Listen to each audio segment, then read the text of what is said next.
ఈరోజు సావిత్రి పూలే వర్ధంతి సందర్భంగా స్థానిక పాత ఊరు వంతెన వద్ద ఉన్న జ్యోతిరావు పూలే, సావిత్రి పూలే విగ్రహాల వద్ద సావిత్రిబాయి పూలే విగ్రహానికి పూలమాలలు వేసి నివాళులు సమర్పించారు.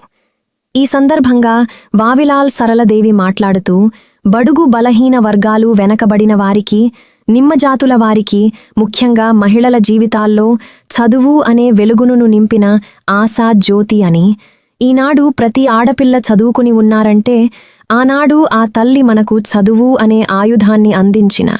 చదువులు తలల్లి అని, ఆ ఆదర్శ దంపతులకు అనుగుణంగా కూటమి ప్రభుత్వం బడుగు బలహీన వర్గాలకి పెద్దపీట వేస్తూ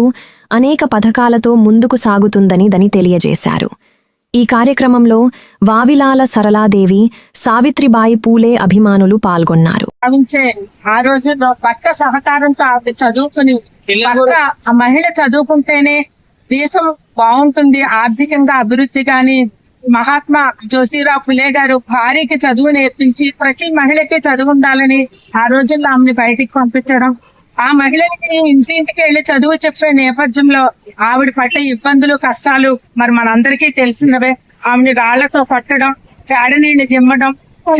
చదివిస్తున్నందుకు ఇంటికి వచ్చి చదివిస్తున్నందుకు ఆవిడని ఎన్నో బాధలు పెట్టిన సంఘటనలు మనందరం ఆవిడ పాఠ్య పుస్తకాల్లో చదివిన, ఆవిడ జీవిత చరిత్రలోకి వెళ్ళిన అన్ని కష్టాలు ఆవిడ పడడం మనకి చాలా బాగా విచారకరం. అయినప్పటికీ కూడా ఆ తల్లి నుంచి మనం నేర్చుకునేది, ఎన్ని కష్టాలు వచ్చినా వెనుతిరగకుండా ఆవిడ అలాగే ప్రతి ఇంటికి వెళ్ళి చదువులు నేర్పి, తేడా పడినా రక్తం పడినా సరే ఆ చీరను మార్చి మరో చీర కట్టి చదువు ఆపకుండా ఆవిడ చదువు చెప్పి అనేక ఆశ్రమాలు నెలకొల్పి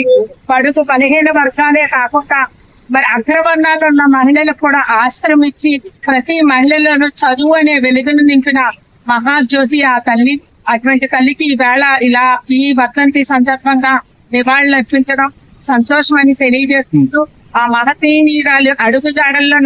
నడుస్తున్న కూటమి ప్రభుత్వం ఈ రోజు అడుగు బలహీన మహిళలకి మొన్న మహిళా దినోత్సవం రోజున కూడా చంద్రబాబు నాయుడు గారు అనేక పథకాలు ఇచ్చి అనేక రకాల